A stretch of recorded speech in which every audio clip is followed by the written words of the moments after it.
Hello, everyone. Welcome to a very special Louisiana Trans Oral History event. We're calling this How Do We Get Into All Those Fancy Books? A conversation on the history of trans history. This is the beginning of a series of public programming made possible by funding from the Louisiana Endowment for the Humanities. The scope of this conversation is the relatively recent emergence of trans history as an academic field of study and how projects such as the Louisiana Trans Oral History Project fit. My name is S.L. Ziegler. I'm a genderqueer trans femme librarian in Baton Rouge, Louisiana.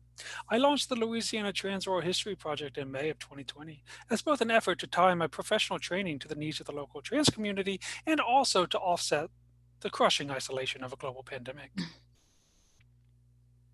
Is it my turn? I'm joined here today by Cat, who will introduce herself.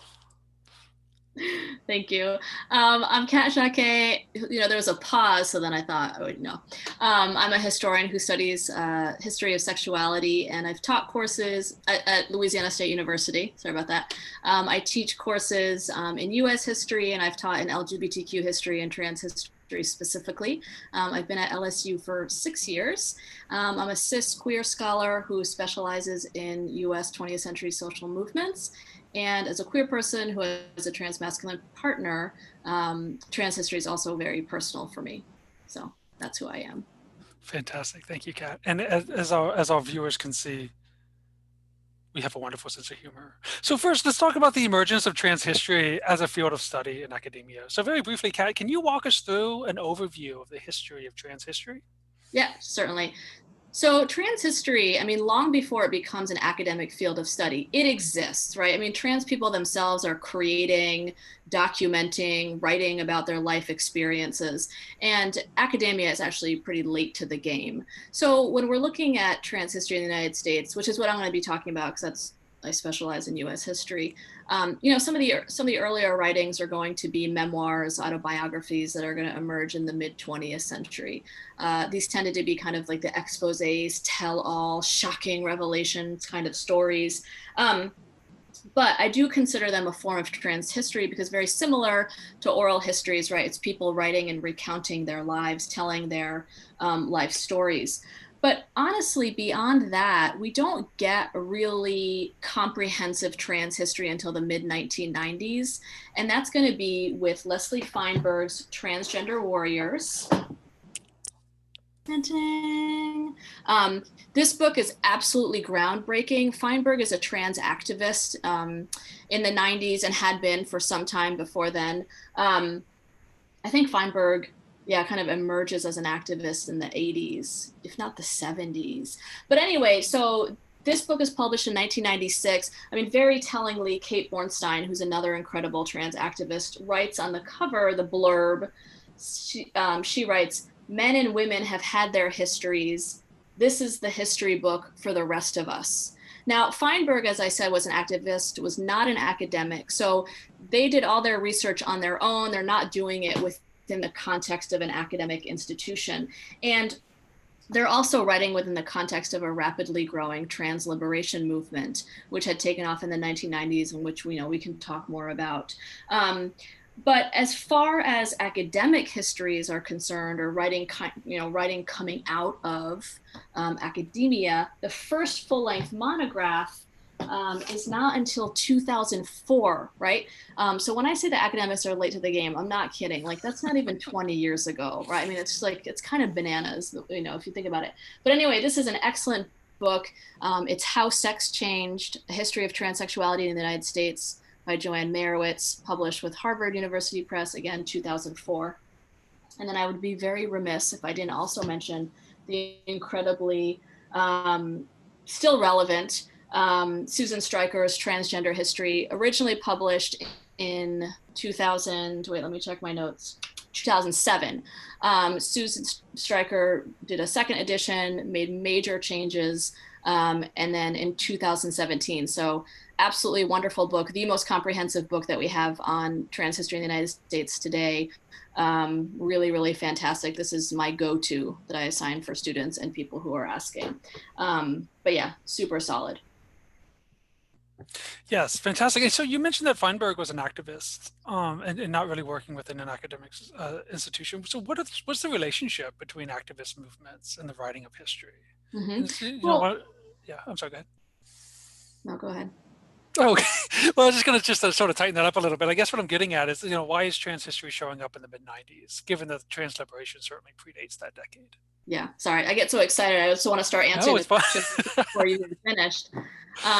So when we look at the history of social movements, what we very often find, and I would say 99.9% of the times, is that part of social movement activism and movement making is reclaiming one's history.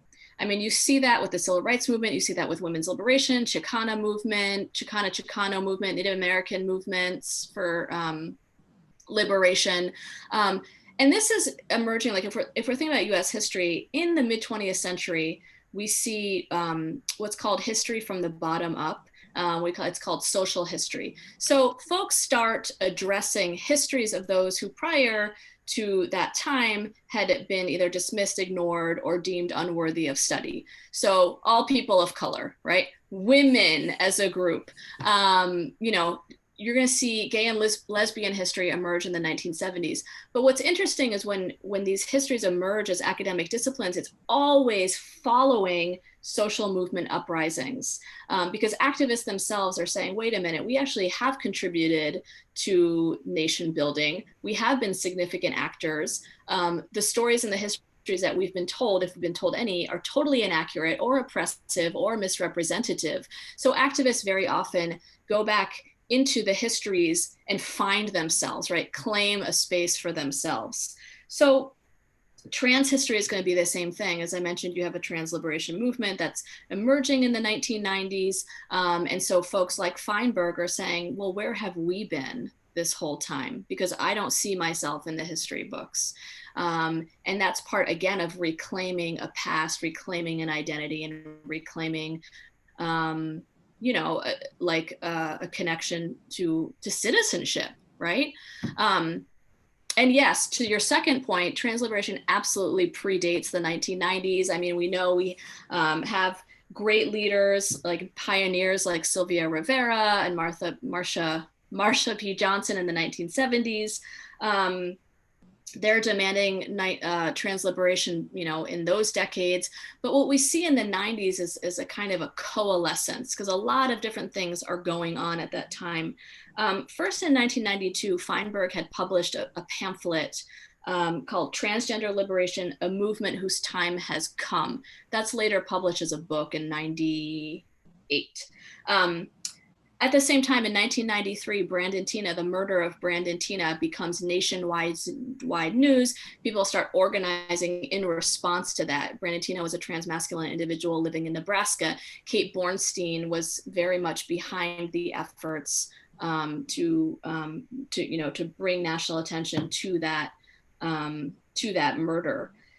We also have the exclusion of trans people from gay and lesbian movement. So, we have like the so-called LGBT movement. In the 90s, it was very much an L and B movement, and trans people, as they had been for decades, were sick and tired of the exclusion from the larger movement. I mean, this is something that Sylvia Rivera had frequently spoken about. But in the 90s, what's going on here is gay organizations, mainstream organizations, are trying to push forward the Employment Non-Discrimination Act. And what that does is it says it's basically, what's the fancy word, prohibits discrimination in hiring or employment on the basis of sexual orientation or gender identity. And the mainstream gay groups are saying, well, we'll deal with gender identity later. If we can get sexual orientation in now, then we're good. And so they're okay with a version of ENDA, as the acronym is, that doesn't include trans people, and trans people are pissed, and rightly so, right? So that's going on. Ricky Wilkins co-founds a direct action trans rights group called Transsexual Menace, amazing name, and also had amazing graphics in New York City. So you have this surge of activism. And with that, again, is going to be this reclaiming of the past, right? Feinberg is both an activist and really a historian, even though they're not like academically trained, but they're doing both of those things. And so a lot of people are also doing those things. Yeah, thank you for that. That's actually a wonderful overview. And it talks a lot about from the, how we get from social movements to non-academic writing. So I wonder if you could talk a little bit about how trans history emerges as a legitimate academic subject in the early 2000s. And Mhm. specifically, again, this is a two-part question, because I'm just so good at question writing. Like, were there any particular changes in academic history, I wonder, or changes in who was doing academic history that allowed for this broader view of what counts? Like, how do Yeah. we get from the social to the academic? Hmm. Well, that your question about who's doing the history, I mean, basically kind of answers the question. So what we have in the 1970s is you're going to see the emergence of, again, on the heels of the gay and lesbian liberation movement, you're going to see the emergence of gay history, right, within academia.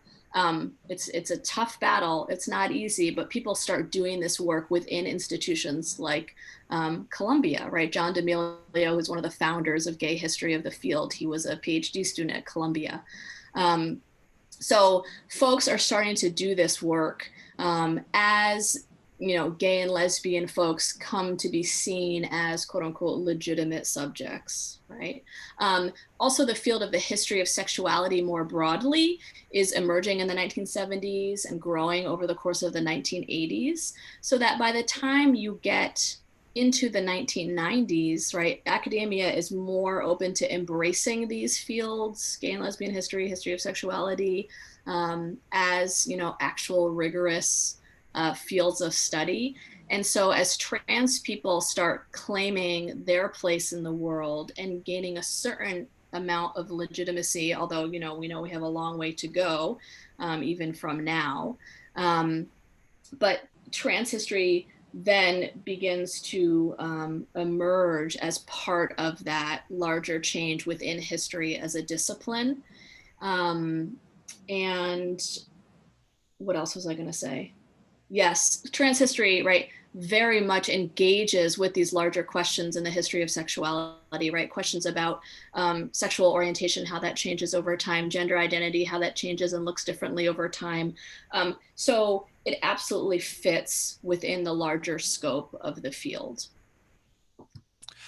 Yeah, okay. So you get a sense of how it moves from the social and then non-academic writing and then into academia. And I sort of wonder if you could speak a little bit to, 'cause I'm very interested in your thinking on this. So what role does academic history play in trans liberation movement, do you think? Like how Mhm. does now, so now we've moved from the social to academia. I wonder, is there a circle that then gets completed? Does the academic work help further liberation movement? Yeah, well, I mean, I think academic history can absolutely be liberatory if it's written with an eye towards liberation, right? And I would also argue that any academic historian that I'm aware of who is doing trans history today is, in fact, working towards that, like a larger goal of social justice. Or because, when you're doing history, right, when you're talking about the past, in a sense, and you're reclaiming um, histories of groups, right, you are suggesting that these people are legitimate, that they have a history, that they have been here, right? I mean, I think a lot of people, unfortunately, think trans identities are new as of the last decade or last 30 years, which nothing could be further from the truth. So I think historians who are doing this work are approaching it. When you're doing any kind of research and history of oppressed and minoritized groups, I think part of that work automatically becomes liberatory, assuming that you're not like a total bigot who's writing these like backwards histories, as you did find, let's say, back in the 20s or 30s or 40s, historians writing about Black history, white historians writing about Black history. I mean, their interpretations were very much framed by their own racism.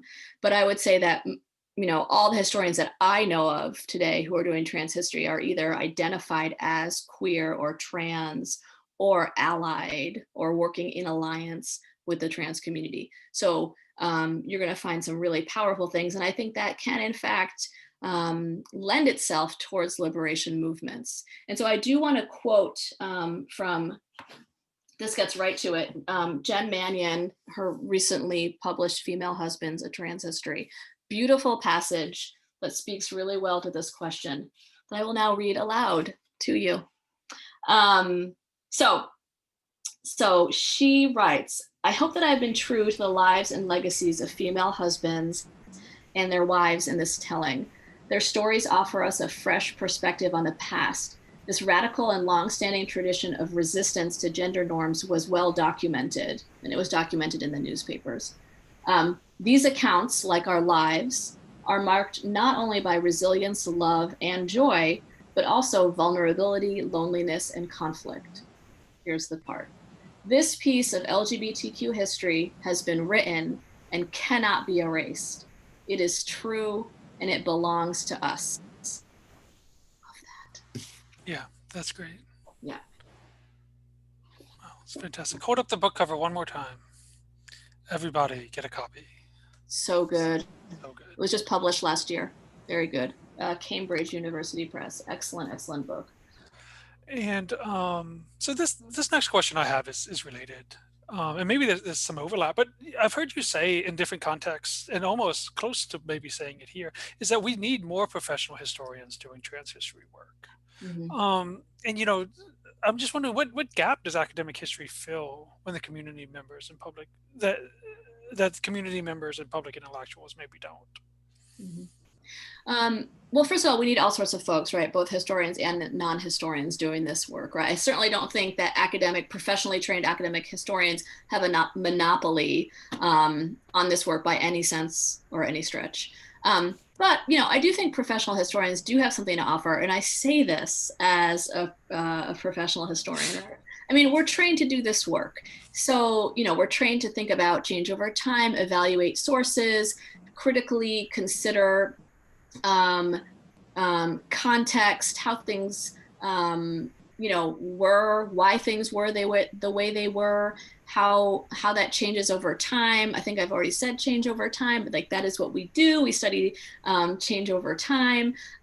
We interpret sources again with this critical eye and with a sharp analysis. So I think that we have an important role to play in uncovering pasts that have either been hidden or entirely dismissed from the public, and getting those into the public, right? Just because something's published by an academic press doesn't mean that it's not accessible to folks, right? I mean, most books that are worth reading in academia nowadays, even within academic presses, are absolutely accessible to a general audience. So, as Jen Mannion wrote, we're writing about the lives, the struggles, and the resilience of those who came before us. And I think that's incredibly powerful. So, and it also gives a certain sense of, is gravitas the word, right? I mean, like if academic historians are writing about this topic, then this is a topic, essentially what it's saying is this is a topic worth studying, right? So if you see a lot of academic historians doing trans history, it's like, oh, this kind of legitimizes trans people historically, but I think also today, right? Because these are folks who have histories that are worth knowing. Yeah, yeah. And let's see. So I kind of want to bring it back a little bit to what we were talking about before. So you mentioned that early trans history took the form of autobiographies and memoirs, right? Mm-hmm. And then these changed over time from these sort of tell-all / before and after narratives to larger questions about gender, sex, and sexuality, and the intersectionality of the person's lived experience, and those type of angles. And my question is, how does trans-oriented oral histories, which ideally enable folks to tell their own stories, fit into the shift, if at all? Mm-hmm. Well, yeah. So when we're looking at these early memoirs from the 50s and the 60s, right? We also need to consider the context that folks were writing in, right? So people were largely clueless about gay and lesbian identities, clueless / hostile, and trans identities was people. I mean, talk about having the cis world was completely unaware. And so I think the purpose of those memoirs, people want to say we exist and we're here, but they had to be written in a way that, cis audiences would respond to. So they wrote them in that particular context. So they really are these kind of like tell all before and after, moving from one sex to the other. I mean, that was the language that was used at the time. Kind of these shocking exposés But again, these people are writing in the 1950s, so I don't know that there was another option, for them to write, or another way that they would have gotten published. As we move through the 70s and the 80s and the 90s and so on, that's going to begin to shift, right? And I think this is where we see like the trans oral history project today, like this one and ones that, in other states and other places.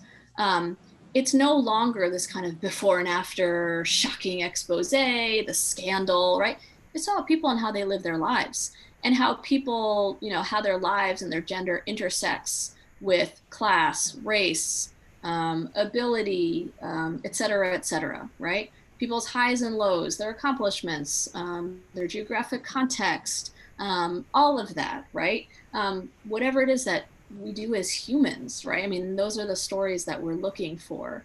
And so I think, the purpose in documenting trans histories through an oral history project, right, is to preserve and record these life histories that might otherwise be dismissed or lost. So it's critically important work. And again, it's shifting from the shocking,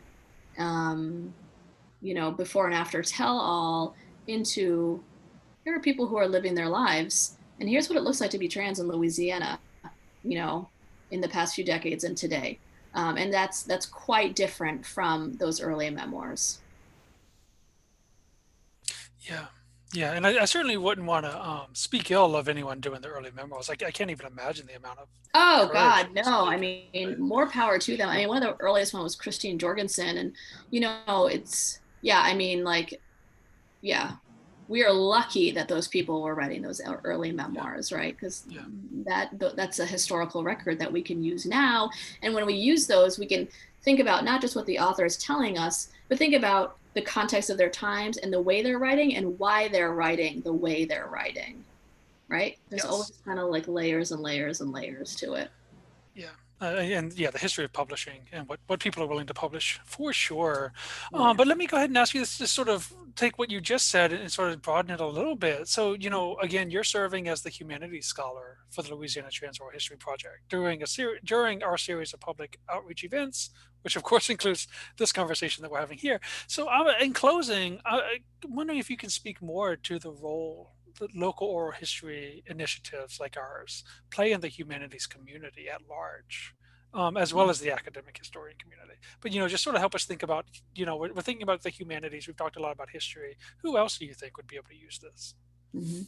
Well, I think first, local oral history initiatives are so critically important for folks who are in the humanities, um, and academic history communities. First of all, what you're doing is you're creating an archive, right? I mean, you're creating the sources that we can then use when we're doing our work. So it gives us in the humanities access to folks that we might not otherwise have access to. It broadens the scope of our research. I think oral histories are incredibly rich sources for documenting the past. They provide a certain nuance that you might not always find in other things, like newspaper articles or congressional records or what have you. They also present scholars with a lot of challenges, right? The way people remember things or don't remember things, what people tell, what they don't tell, right? So they're not an easy source by any stretch of the imagination, but they're incredibly rich sources to work with. I have one example, actually, I did want to mention historian Dan Royals, who recently wrote on African Americans and the struggle against HIV/AIDS. Let me actually pull that off my bookshelf. I forgot to. Um, so Royals did dozens of oral histories. And prior to the publication of this book, which just came out last year, by the way, the history of the HIV/AIDS epidemic in this country was largely told through a white lens, right? All your actors were primarily white for the most part. So in conducting dozens of oral histories and doing this work, Royals was really able to capture an entirely different history than what we knew before. So hooray for oral histories, big time.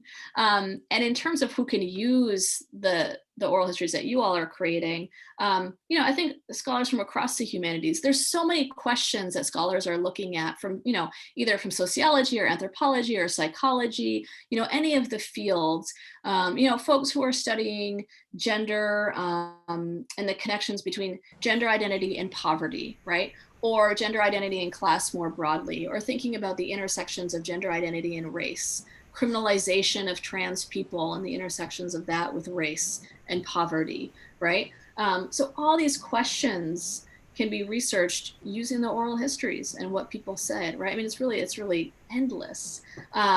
So again, I think that the oral histories provide us with a way to consider these kinds of questions.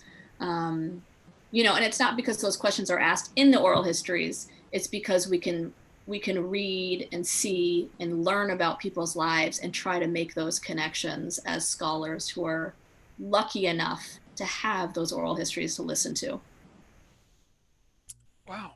Thank you to everyone watching. We are doing very important things. And it's You so great. are. It's so great to be able to hear it from an academic point of view. Because from within the community, yes. Anyway, Kat, I'll stop rambling. Kat, thank you so much for taking the time to talk to us today. I'm so excited to be able to share this conversation with the entire Louisiana Trans Oral History Project community. And thank you to everyone watching. I do encourage you to learn more about the project by visiting louisianatransoralhistory.org. There you'll find out more about us, as well as be able to find selected interview samples. And over the coming months, this is where we'll be adding full interview transcripts, launching our podcast, advertising all sorts of fun things that are coming up. I also encourage everyone to follow along on social media. We are Trans History _ LA on both Twitter and Instagram, and Louisiana Trans Oral History on Facebook. Again, lots of great things coming up in the next few months, including more public panels and the podcast later this year. Lastly, let me say, and I love saying it, this project is funded under a grant from the Louisiana Endowment for the Humanities, the state affiliate of the National Endowment for the Humanities. Any views, findings, conclusions, or recommendations that Kat said expressed in this program do not necessarily represent those of the National Endowment for the Humanities. Again, Kat, thank you. Everyone watching, thank you. This has been amazing. Talk to you soon. Thank you so much for having me. This was awesome. And trans histories are important, and your histories, everybody's watching, are important. So get involved with the project. You have important things to say.